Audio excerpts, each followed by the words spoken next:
আসসালামু আলাইকুম রহমতুল্লাহি আর বারকাতু। আজকে আমি টমেটোর ভিতরে কেমনে করে ডিম দিয়ে ডিম রান্না করে আমি খাবো, তোমরা দেখবে, আমার সাথে থাকো।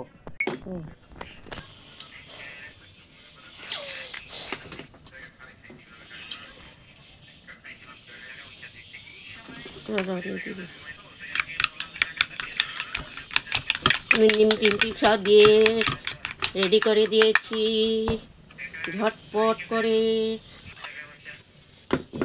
দেখো ঝটপট করে তখন আমি দেখো আন্ডা বসিয়ে দিলাম, আমলেট। এই যে আমার আমলেট হয়ে গেল। দেখো বন্ধুরা, এই যে আমি এখন আমার ডিম আমলেটটা নামিয়ে নিয়েছি। চলো, এই যে আমি ডিম আমলেট করে নিয়েছি। এই দেখো আমি ঢাকনা সরিয়ে দিলাম তোমাদের সামনে। এই দেখো এখন আমি ডিম আমলেট কেটে দেব। কে কে খাবে চলে আসো ফটাফট। ডিম আমলেট, টমেটোর ভিতরে ডিম আমলেট খেয়ে কে কে ভালোবাসো বলো ঝটপট করে। তোমরা কে কে ভালোবাসো বলে দিও। Best of luck.